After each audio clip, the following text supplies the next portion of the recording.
This is Daniel, your Game Master and Master of Ceremony. This is Tori, and I play Dooley. This is Sorcerer, and I play Ty. This is Becca, and I play Mirgrat. And this is Odyssey, a Babylon 5 story. Welcome aboard.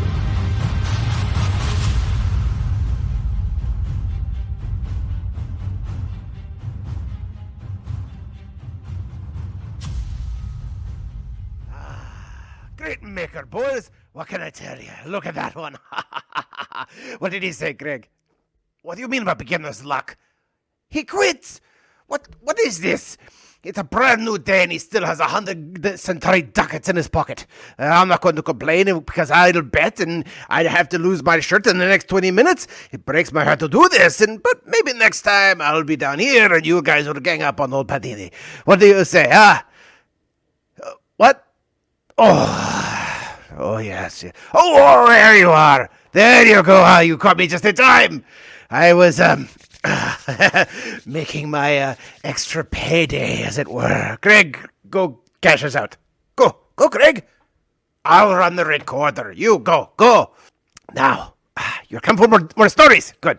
So, last we left things, it was a very strange time, as both Ty and Dooley had been doing some investigating, looking for technomages and the possible route to the drug called Amber. And they had met some good, some bad. They had met the archaeologist teams who were looking for technomages. And they did find other people who might have led them somewhere, but led them nowhere. They did, however, lead them to Dooley applying for more money and finding out that she could have all access to her entire account from where she came from. But it would inform the authorities that were looking for her that she was on board and that she was now wanted for murder. That's right, murder. Oh, you can't have a good story without sex and murder. And I'm not allowed to bring in one of these into this story just yet. So, here we go. So today, we start off where we left off, where Ty and Dooley had to discuss, what about the murder? Wait, one kind of murder? Was apparently added to it. Yeah, you're not familiar with that at all. I look mildly impressed. Who am I supposed to have murdered? That would be a royal prince of the Shilasian Empire. In other words, one of the people you were looking after for a possible link to said substance apparently showed up dead somewhere, and they blame you. Nice. Well, I cruise along. I assume I go home and change or something because it's been a while. Oh yeah, But you probably if you want to get Go ahead. No, you're good, man. Go ahead. Okay, so you go home. If you want to go home and change, that's a problem. If you want to get some rest, you're welcome to. You know, you guys have been doing a lot of drinking. Let's not lie. If you just want to crash, that is perfectly fine too. No, I go home and change, and then I cruise back along to Mirgrat and Dooley's quarters. Mm-hmm. Knock. I assume I don't have any way to let myself in, but I just knock. Okay. Well, you use the door chime. It's like, okay. You get back. You again, fresh suit. Probably clean up a little bit, and come back. Dooley, when you come back to write your report, you find Mirgrat zonked out. She sleeps underneath her reagent table right now. I thought she took over the closet. Yeah, but that's her main sleeping area. But apparently, she decided it was while her experiment was working. She just kind of said, "Oh, I'm tired now," and slept under the table. Okay. But you make your report. You go back to the communication station and send it off for you. Again, usual 10 credits. No problem. All right. I still like 200 in actual credit chip. Which again are perfectly viable currency on board the vessel. Yeah.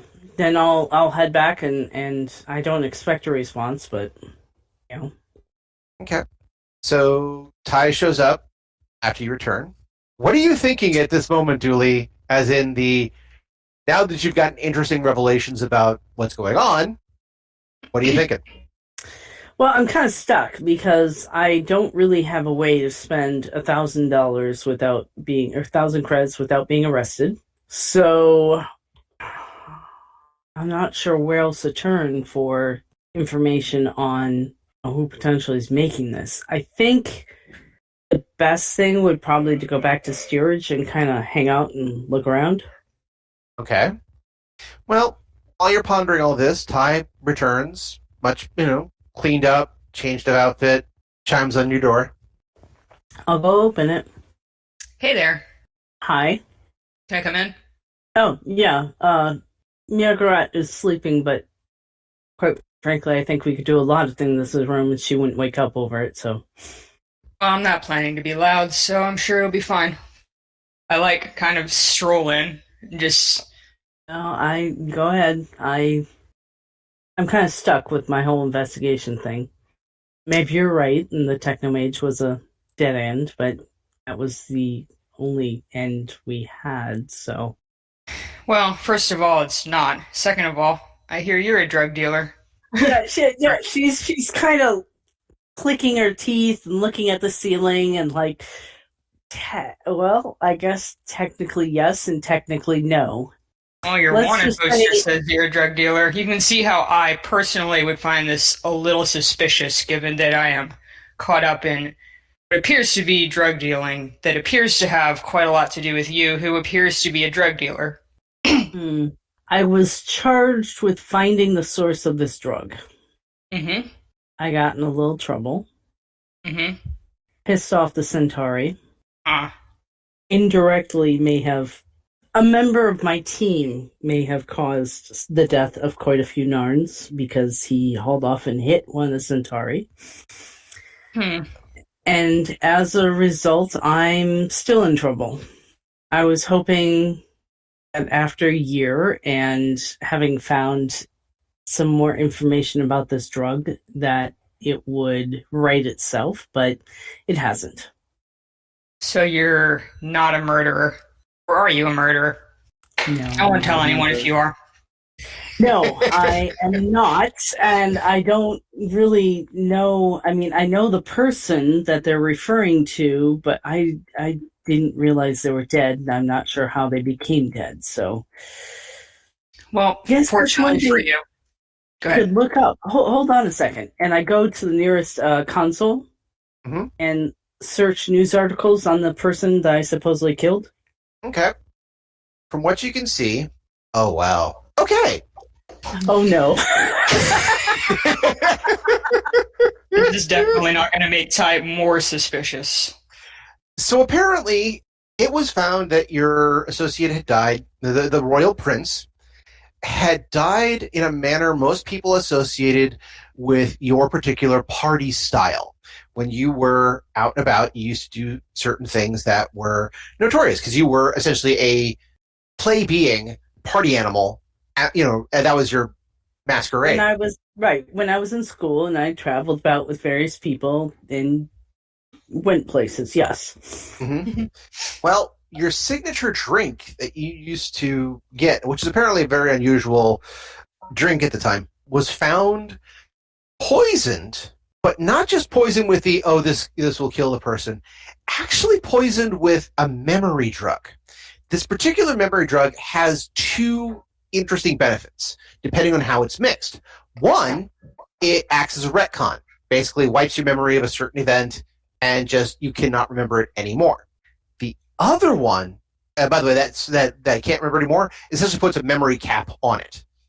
Other one allows for suggestions so that a person can whisper into the ear and create new memories.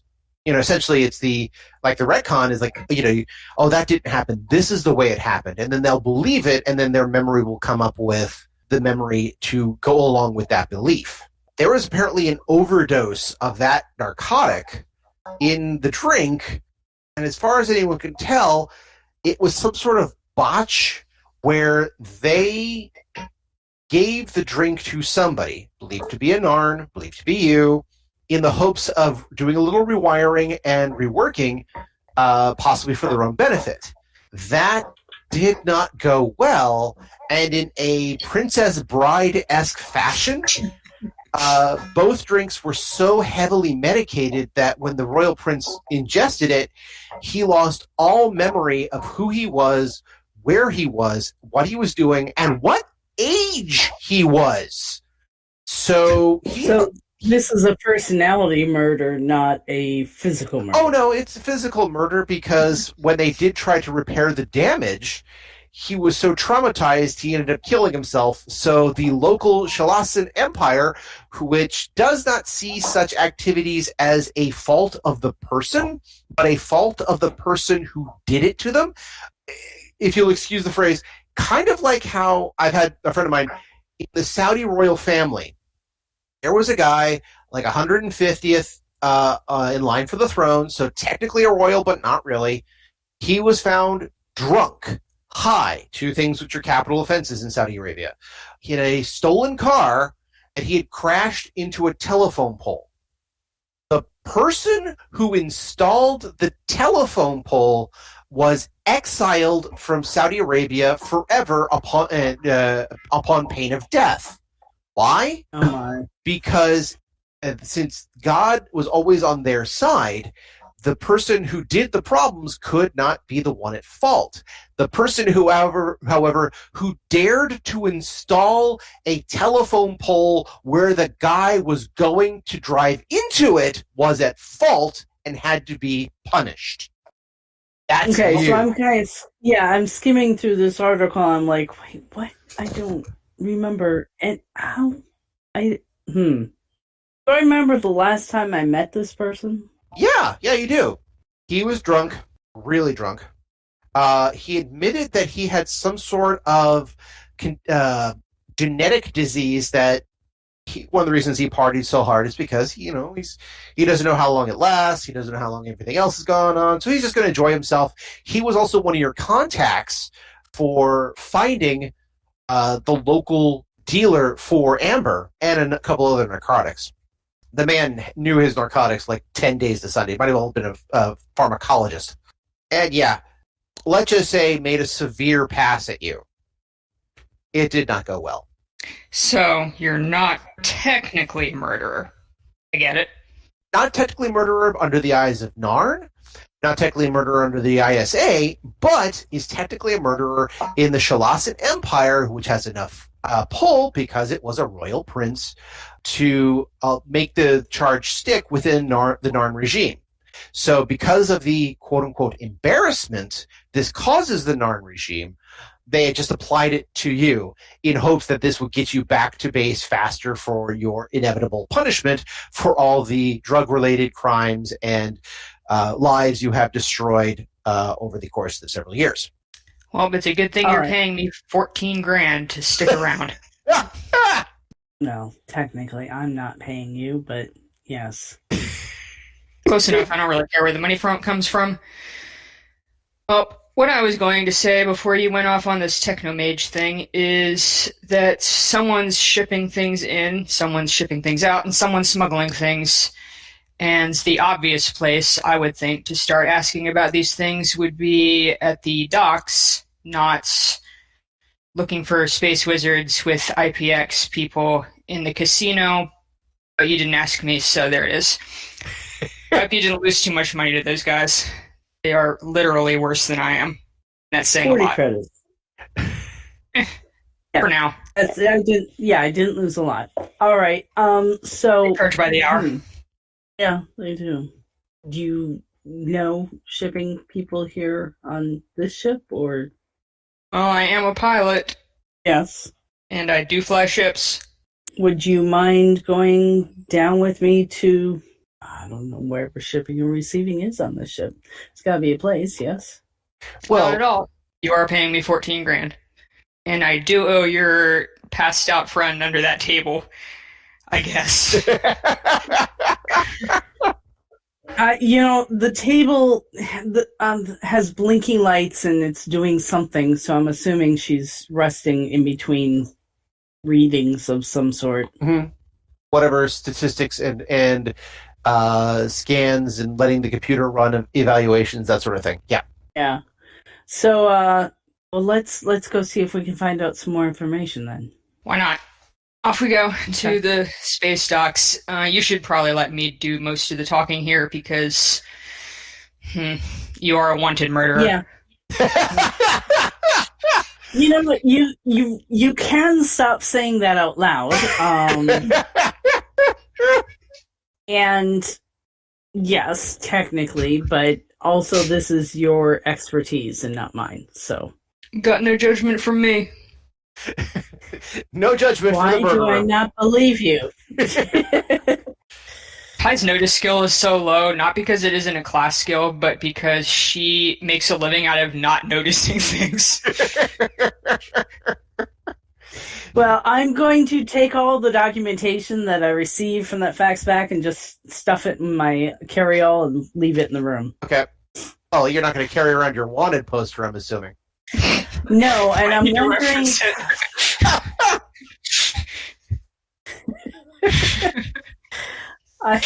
God. Okay, just for the record, Dan, This is not what I envisioned for my character when I... Oh my goodness. So I'm wondering if I should take a few moments to... Isn't there like a disguise, or would that be bluff? No, there is a disguise check. It's under... Subterfuge? It's actually... it was a bluff or... No, it's something else. It's not subterfuge. It's subterfuge is sabotage and sleight of hand. I believe this is under bluff. Check here. Nope, not bluff. I've seen it. Give me a second. Aliens. I've seen it. Here, it's under intrigue. That's what's under intrigue. Okay. So, as we wander through the ship, when we hit a market, I want to buy a few things that might help me disguise myself. Okay. Some general cosmetics, maybe some contacts, or an eye patch, or, something. I'm already wearing clothes that are not my style, not any Narn style, because I had to buy them in a hurry. I also want to buy some perfume that will give off a vaguely unpleasant but not really noticeable scent. So it's going to be some sort of alien perfume, something that smells good to somebody else. Okay. That will, for the most part, hopefully direct people away. Not quite Pak Mara level of scent, but something that has a similar effect. Okay. If that makes sense. It's you're not looking for, oh dear God, what is that smell? You're looking for Axe body spray. Yes. Mm. Yes. So, Okay. and just other subtle little things. I don't want to have this whole routine every morning where I have to dress up before I go outside. But I do want to do things that'll be like, oh wait, the poster says they have blonde hair, this person has brown, type of thing. So, which for the Narn is interesting because again, they don't have hair. Their eyes are usually the same color, very red. But what does work in your favor is that there are a number of costumes that you can wear. Essentially like the longer coat, the cloaks, which are still in style thanks to the Minbari, which allow you to kind of cover up a little bit. Yeah, that and the scent. One of the books mentioned that Narns have a really good sense of smell. So between that and eye patch, a few tweaks, not like a full makeup kit, but like you'd probably take you about maybe 5-10 minutes in the same way that people not necessarily dress up to go out, but do their hair and do things like that. Yeah, I mean, I'm looking for adding a few extra spots, things like that. Little details like that. Again, under general cosmetics, it's not so hard. The scent thing, again, not so hard. Probably the whole thing will cost you about 35 to 50 credits total because, some of this isn't really cheap, but it's easy enough to obtain. As for your outfits, if you're looking for, again, something that covers the head, something that makes you less noticeable, yeah, perfectly fine there. By the way, if you wanted to use this, that would be a disguise check with a +5 because these are minor changes only. You're not looking like a different race, different gender, different bunch of other stuff. Right. I'm still going to need a bluff check. Excuse me, intrigue check. My bad, intrigue. Intrigue. Okay. 13. 13. Now that's with the +5? No, that's just a straight roll. So 18. Okay. 18. All right. So checking here. All right. We might qualify for another +2 for appropriate uniform or costume. So again, if you're going to steerage looking a little ratty, things like that, that's perfectly fine too. So that's probably enough to put you to a 20. So yeah. Again, someone looking for you will still identify you. Somebody kind of doing the, hey, is that? There's a book by Tim Allen in which he confesses that he actually has a pair of glasses that have no prescription in them that he wears when he goes grocery shopping. Because he does not get, oh my God, you're Tim Allen. He gets, you look a lot like Tim Allen. Yeah. And that's what you're going to I do. was a player at my job a couple weeks ago, and I didn't recognize him until he was walking out the door, so I have nothing to say here. They said Christopher Reeve actually had to go to the hospital once in his Superman costume. Something happened on set, and of course got bogged down. And he went to a restaurant in his Clark Kent uniform, and nobody knew it was Christopher Reeve. So, yeah. Okay. Same sort of deal. The fact that Dolly Parton and Charlie Chaplin both did not qualify for first place for a Dolly Parton and Charlie Chaplin lookalike contest. Yep. Yeah, same sort of deal. And the great thing about going back to steerage and a bunch of other places is that a lot of these people are down on their luck, so they're not exactly looking for who the other people are, other than are they friend or foe. Same sort of deal. Okay.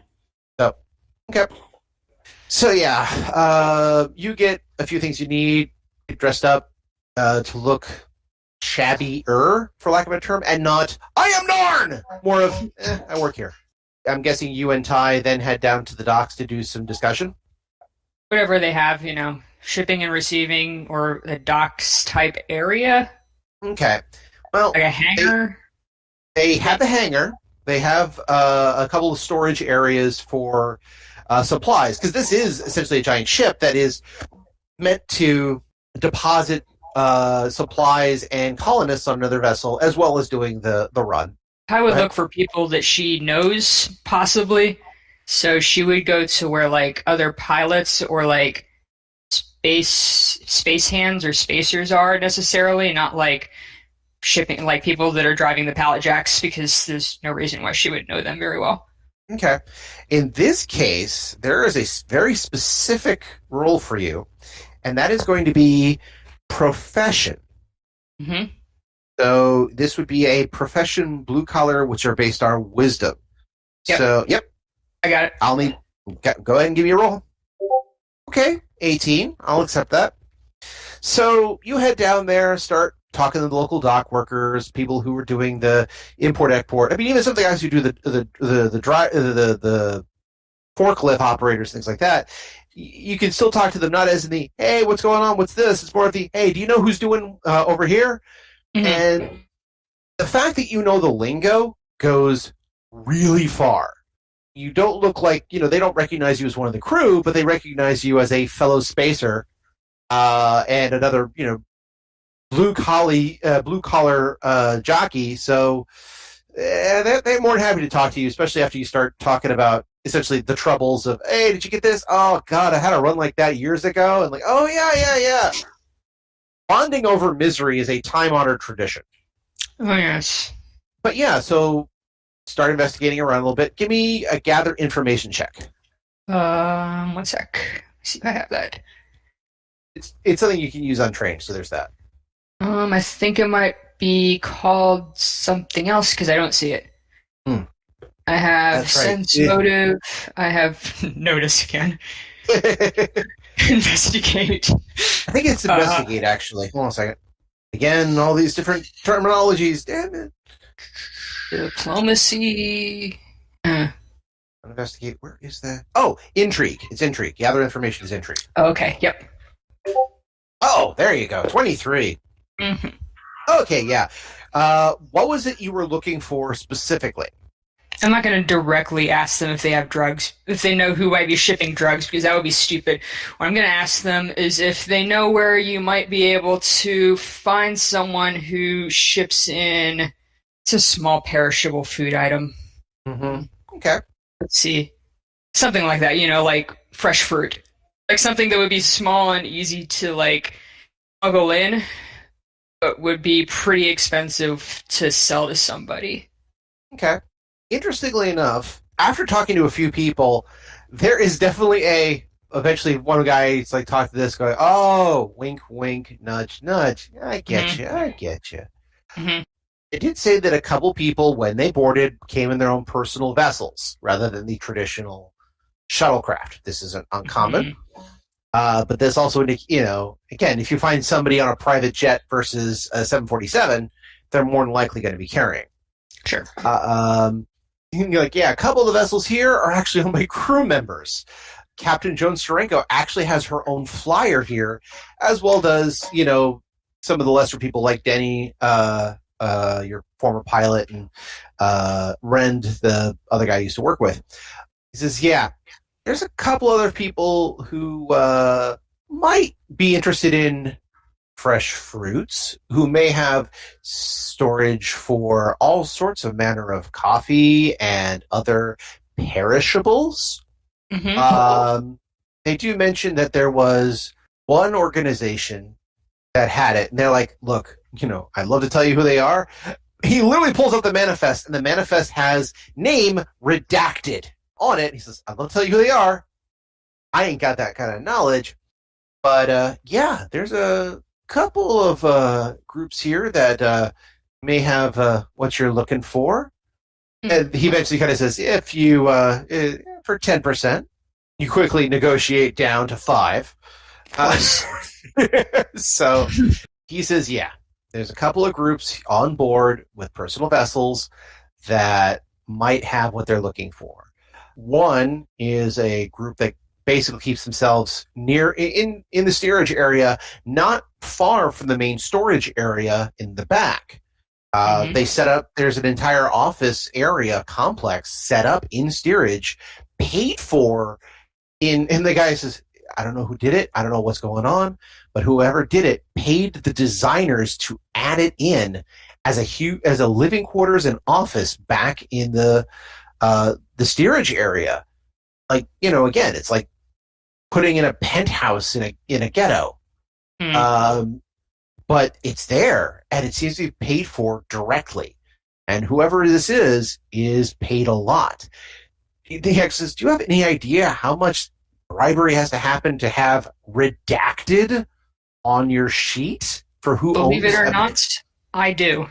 Yeah, I thought you might. But whoever we're dealing with, it's someone who has a lot of money. Sorry, whoever you're looking for, someone has a lot of money for this particular endeavor.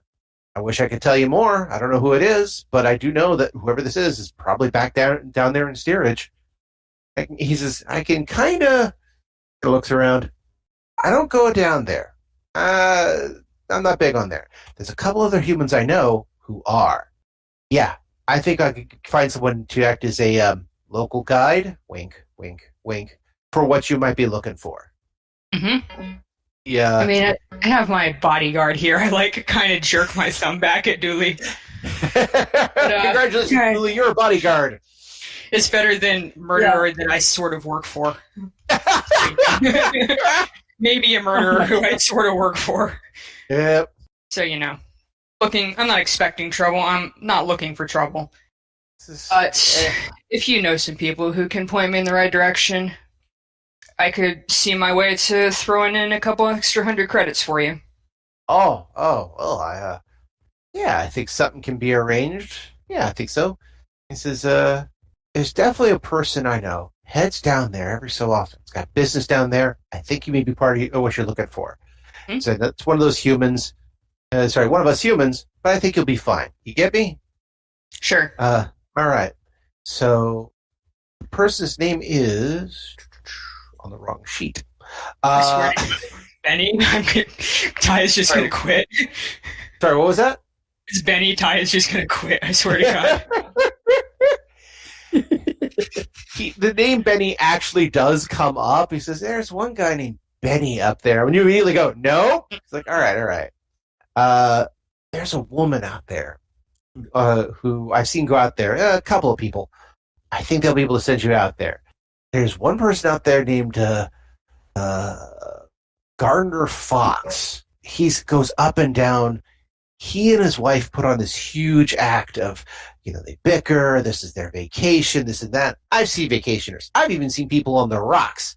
I don't know what their deal is, but they ain't. They'll say what they're saying they are.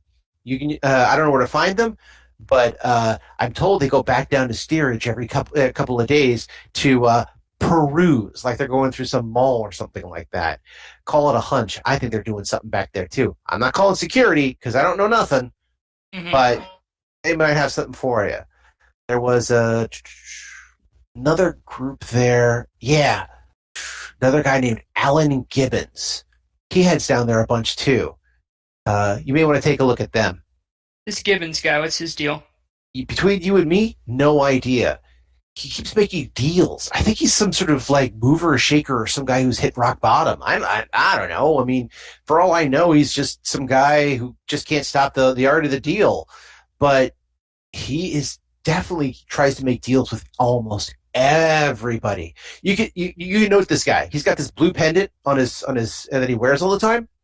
Yeah, you will not miss this guy at all. Sometimes he's seen. Well, you see. Last time I saw him, he was in a Minbari section. Well, thank you. You have been much more helpful than almost anybody else. you slap a couple of hundreds in his palm, the traditional "I'm shaking your hand when I'm feeding you money" way, and he's like, yeah, no problem. Just if you got any more questions, I can ask around, talk to the crew, see what's going on. Sure. If you hear anything, call me up. I give him my number, like my quarters number, phone number. Yeah, essentially. He's like, if I find something, I'll let you know, and keep the coins handy. You know it.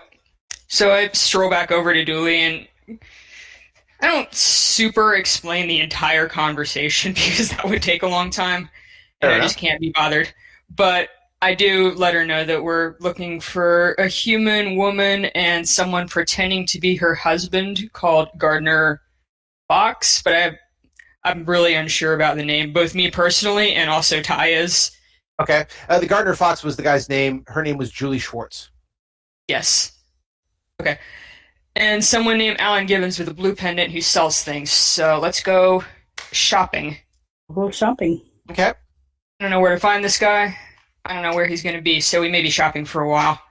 But he'll turn up eventually once they hear that we're looking for him, I imagine. Oh, yeah. In this case, I'll need another gather information check once you head to the shopping area. Do the quick investigation and looking around. Okay. This goes for both of you, too. You want to. That was... Investigation, you said? Sorry, intrigue. Intrigue was gather information. Intrigue. Okay. Oh, wow. I rolled very poorly. You're getting used to your new digs, and you're also shaken by the fact that you are now an accused murderer. Mm-hmm. And you're cruising around the space docks with Ty, watching her talk to forklift drivers for like hours. So, but yeah, once you start getting down below, looking for people who are making wheeling and dealing, you eventually do find Alan Gibbons. Alan Gibbons is human, bearded, long hair, but he has it styled very professionally. Does not look like a wild man. He's dressed very well. But he also has this blue crystal pendant. He looks over, he's always seems to be talking to people. When you see him, however, he's talking to an Abai, one of the fish people, essentially. Looks like I have names for people. Yeah, one of the males that was falling around the last conglomeration that you saw earlier. But they're talking, and he's very the Abai looks very excited, and eventually he looks up, sees you guys, and kind of nods to the guy with the long hair, to Alan Gibbons, and says something in Abai that you don't recognize. The guy responds with Abai pretty easily, and then he stands up, looks around, heads back, but then he notices you guys very quickly, and he looks over and says, "Oh, how do you do, ladies and gentlemen? Ladies? Alan Gibbons. I believe we've met before. We were on a interesting shuttle ride. Ah, yes, the shuttle ride Hmm. that we were on. I clearly don't remember him. Oh, well, no. He wasn't sitting anywhere near you guys, but, he's keeping an eye on things. Mm. He says, I saw you looking at us. I'm guessing you're either interested in myself or into my associate there, and me wanting to know as many people as I can here, thought I would avail my services at the moment. Please, how can Alan Gibbons help you? We hear that you sell some things. We're interested in buying, we're interested in buying things. You're buying what sort of things? Well, I heard you had coffee. Real coffee. I do indeed have coffee. I have a special processing system that I've been able to work out for many years to keep the stuff that I have viable, not the instant stuff that we keep getting out here. Mm-hmm. But my main goal is actually deals and bargains. I'm a middleman of sorts, if you will. Mm-hmm. People in the right place at the right time for the right opportunity. So, what kind of opportunity are you looking for? Because I'm assuming you're not just here looking for a good cup of coffee. No, although we'll take that too. I kind of nod to Dooley that this is an okay time to start to talk to, or an okay person to talk to. She'll explain it. She has a better command of what she's looking for than I do, I would say. I'm also a middleman of sorts. I understand. Please. And he kind of does the step into my office. No office there, but, he's kind of shuffles you off to a side. Mm-hmm. So, what can I do for you? I kind of look back at Ty like, are you sure? And then, to my most encouraging face. Oh, dear. Because your Carrie kind of look like skulls is probably terrifying, but not to an arm, to a human. I'm looking to secure some amber. He looks over. I'm assuming you're not referring to the gemstone. I roll my eyes at him. Obviously not, dumbass. I'm a man of many talents and people who ask for certain things. It's best to be specific. Mm-hmm. In dealing with businessmen, lawyers, and demons, always make sure that you know exactly what you're asking for. So, you're looking for amber. How much amber are we talking? Are you looking for a distribution right? Or are you looking for... What are you looking for? Let's say right now I'm just looking for a sample to see its strength. And if it goes well, then I might want more. And he looks over. Can I get a bluff check from Dooley, please? Wow. Natural 20. Natural 20 roll. Oof. Dice have been liking you today. Yeah, they have. He looks over, kind of strokes his chin for a second. You're not interested for yourself, are you? No, I don't really partake. So you're not interested in strength for personal use. This is for something else, for particularly someone else. So it sounds like there's another aspect here that hasn't been said yet. Please, let us talk to the quick. What exactly are you looking for? I clear my throat I clearly want to interrupt. Mm-hmm. I raise non-existent eyebrow at Ty. I'm a pilot. I don't think I need to spell this out for you. I pilot freighters. I don't think I need to spell this out for you. Actually, he looks over. Actually, you do. Now, why? Like I said, things have to be specific. You don't want to get screwed. I don't want to get screwed. Well, specificity is the aspect here. Go ahead. Let's just say, without giving away too much, we have found a potentially new market. Undiscovered. People that didn't realize they would have a positive reaction to the drug. Interesting. Franchising. Yes. All right. Sort of. No, yes. Very well. You're interested in franchising. You're interested in aspecting. Real quick, can I get a will save from both of you? That's like my non-existent score, isn't it? That is my best one. I'm excited. Once I figure out what it is. Julie got a 9. Okay. That's my worst score. 22. Okay. So, yeah. He kind of looks at Julie for a bit, looks up at Ty, kind of nods to Ty a little bit. He looks like, you're not really involved here. I understand. No worries. He looks over at Julie here. I think I know what you're looking for. And I think you're looking for more than a franchise, because I could see that in your eye. I think you want something much, much deeper than that. And I have friends who might be able to assist. What's deeper than a franchise? I'm starting to get worried that maybe he might be one of those telepaths. I'm slightly worried that he's an undercover cop myself, but I keep it to myself. He says, what's deeper? Why does anyone get involved in franchising such as this? Money, power, safety, security, disruption. These are all aspects of what you're trying to do here. But I think your route is a little deeper than that.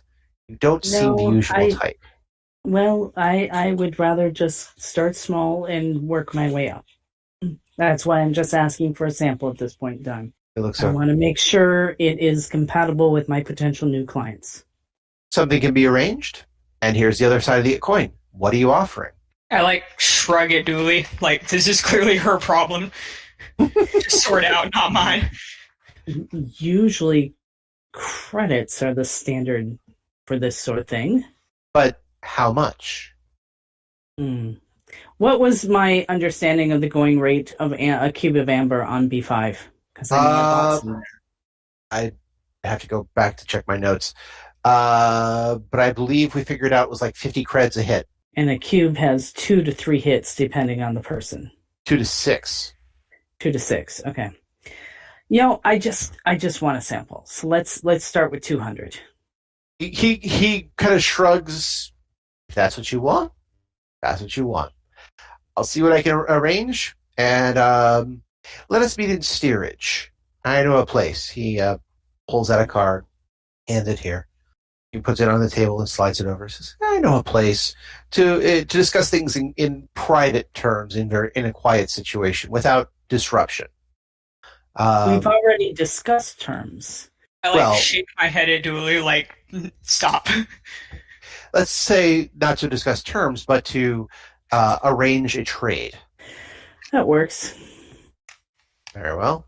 In that case, he stands up. Pleasure to start doing business with you. Holds out his hand. I don't touch it. He offers it to Dooley. I hesitate, but then I'll shake his hand. Okay. Give me a will save. Yeah, that's what I was afraid of. Ty does learn from her mistakes eventually. So your hand gets extremely cold for a brief minute. It's a cold that kind of creeps all the way up your arm and into your spine for a quick second. He doesn't seem to be affected, but you're fairly certain, you can't be absolutely certain, but you're fairly certain that there's something going on with his pendant that he's wearing for a moment or two. And then he simply nods and says, my associates will be informed of the situation and will procure that which you've requested. No problem. Thank you. Hope to talk to you then. And he kind of shudders for a second and shakes his head in a kind of cocked way, toward the side there for a second. Oh, okay. That was interesting.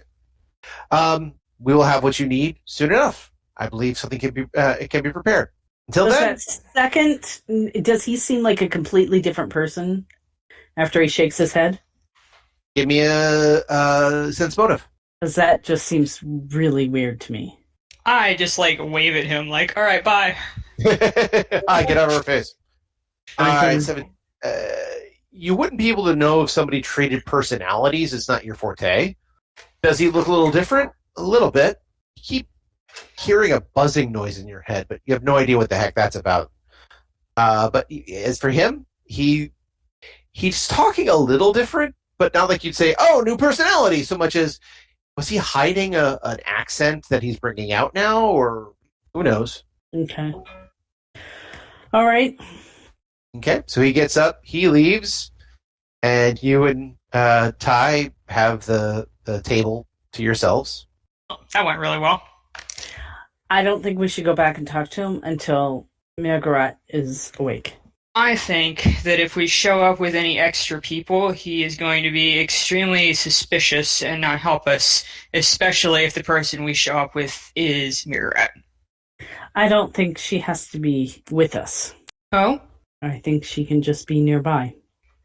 Have you met your friend Margaret? She is about the most subtle being, the And least that subtle might- being I've ever met.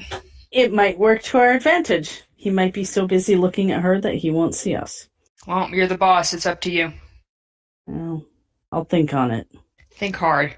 You know, for someone who claims or has a rap sheet like yours, I feel like you've never bought drugs before. It's really interesting and weird, but not something I want to know more about. Please don't explain yourself. Okay. Yeah, Julie is like combination of looking hurt, looking shocked, and then that of, but wait a minute here. Now what? That's a good question. Now What's what? the plan, boss? Well, if you're up to it, let's go wander steerage just a little bit. Sure. Whatever you say. I just kind Uh, of shrug and go along with it. So, question, Dan. There are certain features that drugged out people look like on humans. It's like red eyes, wide eyes, slightly glazed look, things like that. Depends on the drug. Yep. Right, depends on the drug. But I imagine that on Narn, there's also a similar set. Now, some of those can be accomplished. You know, red eyes, easy enough, rub the eyes. You can get eye drops that can make your pupils dilate. Are there things that she could do just basically buying over-the-counter stuff that would make her look like a druggie? It's hard to say. I mean, again, I have to then figure out what the physical symptoms are. If it's anything like meth, where you have waxy skin and missing teeth, That takes And a that's while. that takes a while. Didn't we decide on, where are my notes? We decided what this drug did. It was kind of like a combination of like ecstasy meets something that gives you hallucinogens. ecstasy and acid, essentially. Okay, thank you. Don't know my drugs. don't want to know how you do. No, I'm just curious though. So if there's like one or two of those minor symptoms that she can somehow mimic, you know, the zoned out, I'm really happy now, that's not difficult to fake. But you know, and Narn normally have red eyes, so I'm not sure if there's, you know, but let's just say you know the symptoms, and if I can maybe make a bluff roll to mimic one or two of those symptoms. Okay. That would be, yeah, actually, is that bluff or intrigue? Yeah, it's bluff because it's disguise. Double checking here. Nope, wait, it's intrigue. Intrigue is disguise. Okay. Okay. We already did decide this, didn't we? I just had to review my notes. Yeah. All There right, you go. 27. Dear God, the dice have been liking you today. Like I said, it's not my character Jonathan who can't get double digits to save his place unless he's shooting something. Exactly. All right, so once we get down to steerage, I'm gonna kind of stop and, you know, put roll my shoulders a little bit and shake out my hands and, you know, crack the neck and go, okay. And then I assume the physical appearance of someone that's on drugs. Fair I enough. just stand there, like, looking like, okay, whatever. Basically, the closest equivalent you just did was you decided to watch a lot of Tommy Chong and said, do that. So you put on a vacant stare, kind of a dumb smile, and kind of with the... everyone knows that person who looks stoned on a dime. You know, that kind of the... Wait, what? Oh, yeah, man, what? You kind of did that real quick. So with a decent intrigue, basically, you lied and acted into a state of a long-term user of Amber. Did everything but the physical bits. I mean, you can't like change your skin, you can't change your eyes, but you can kind of do the attitude, the stumbly walk, the occasionally stopping to look at your fingers sort of thing. Yeah. So you pull that off. So yeah, Ty, you get to watch as your associate just kind of takes a Stanislavski moment. Okay, focus, character, and scene. Oh, dude, man. Oh, wow. What? What are you doing? Oh, this hallway is like a hallway.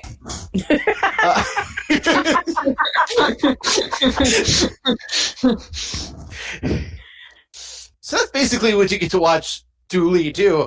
Dooley is a lot better liar than I initially envisioned.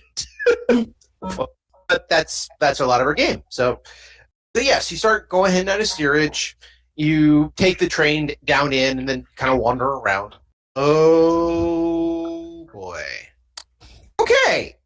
Mm-hmm. So you go wandering around. By the way, the 3 cards that came out were tipping point, plot twist, and switch sides. So I is barely on their side already, so because she feels like she owes Margaret something for busting her out of jail. That combo of things is what's making this work. Okay. Now I have to decide which plot twist I'm going to throw at you. So, okay. Basically, you wander around steerage, you get the look of things. Steerage, again, is full of a variety of different species. They're kind of sectioned themselves off a little bit, but not entirely. It's not uncommon to find messes of various beings together, just kind of milling about, doing whatever. And you get Ty, who doesn't look out of place, because Ty isn't exactly, you're cleaned up, but you're not exactly in a princess dress or anything else like that. Ty is very worker related, so just kind of keeping that level. And then you have Dooley, who is doing her best to look both inconspicuous and stoned out at the same time. So again, putting on a fairly decent performance. I think this works. Okay. So after wandering around a little bit, you come across a couple of very much thug-like people wandering around. Obviously, it looks like they're keeping their own form of order down here.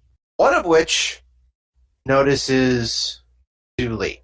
He kind of approaches a bit, and it says, hey, you I know. You were at the boss's door a couple of days ago. You still looking there? Still looking there, Repty? Come on, Red. Talk up. What you got? I found what I needed. Well, is that all you needed? Because I got word from various other people that you're looking for something else. So, here's how this is going to work. I got things you need. The boss gets things you need. You may or may not have things we need. So, you want what you need? You want your little association, as it were?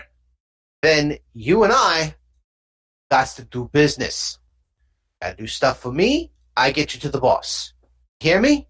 I look very confused. Like he's used way too many words. He looks at you, looks over at Ty. Traveling companion?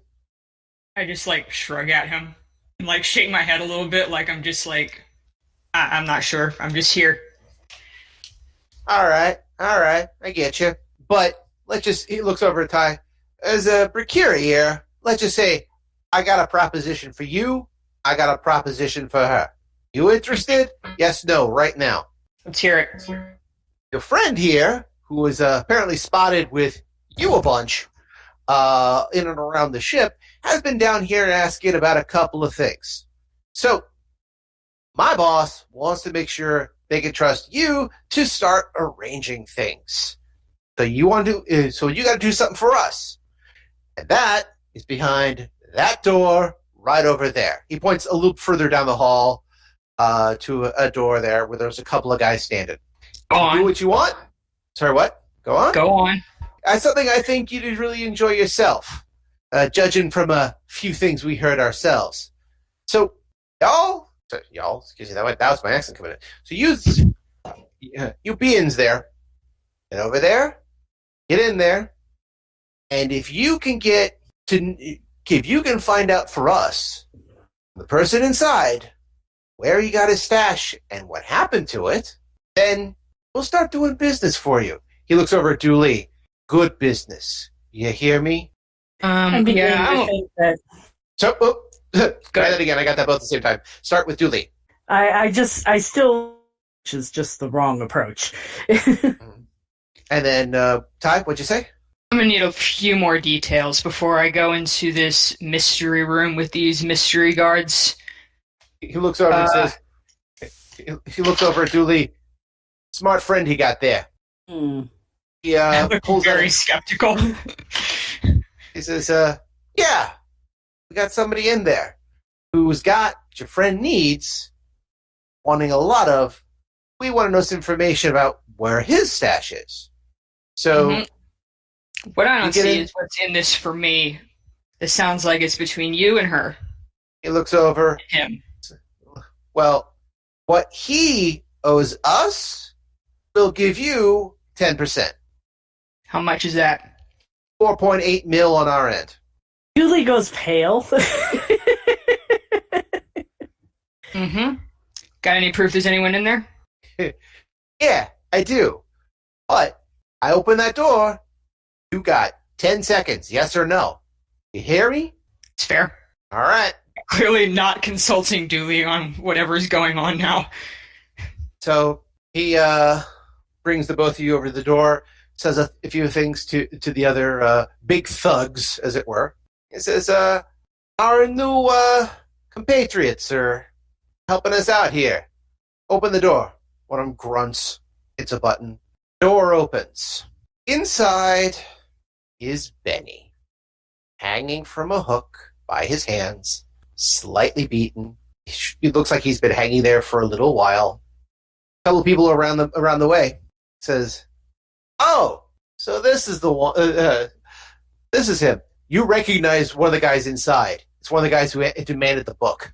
In. I go in. They said, "Welcome aboard.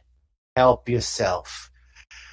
Door closes behind you guys. The guy does not join you. And you're inside there with one of the thugs who try to get the book from you, and Benny, hanging from a hook. And Benny looks over and says, Ty, is that you? Oh, please tell me that you're here to help. I mean, I've been trying to tell the guys everything, and they don't believe me. You gotta help me here, Ty. I just I'm not laughing at him, but I look very, very pleased with this turn of events. And the big thug there says, so the boss, the ancient one, wants to know what this guy's stash was. Now, he looks over. I believe you and he know each other. He looks over at Dooley. I guess you got a bodyguard or something? We just want to know where his stash went to. You get him to tell, we get you the 10%. You don't get him to tell, well, he looks over. Make sure the Pak Mara got a nice dinner. He then, he kind of knocks on the door, opens it, leaves, leaving all you, Dooley, and Benny in the room. And there you have it.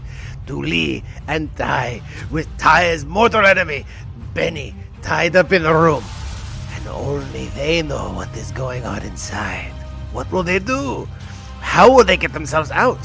What will the Pak Mara say when she hears about this? Will the Pak Mara want to bite? Maybe now, maybe later, who knows? But you'll know if you tune in next time to our great adventure of Odyssey, a Babylon 5 story. Come, join Padini again for another story. Now, if you'll excuse me, Craig has to be somewhere here with my winnings. Craig? Craig! Oh, where is that boy? If he spent everything again, I'm going to be most cross. And that's where we end this week. I want to thank everyone for joining us. I hope you continue to join us every 2 weeks for another episode of Odyssey, a Babylon 5 story. If you have questions, comments, constructive criticism, or just want to say hi, then you can find us at temporalplaygrounds.com/Odyssey or email at temporalplaygrounds@gmail.com. Babylon 5 was created by J. Michael Straczynski and is owned by Warner Brothers Domestic Television. The Babylon 5 role-playing game was produced by Mongoose Publishing utilizing the OGL Open Gaming license of G20. Our theme music was composed by Evan King. The song Titan Striker is available on YouTube, social media, and at evankingmusic.com. Please see his website for more information. Again, I am Daniel, and I thank you for joining us on this adventure. Good night, and keep dreaming.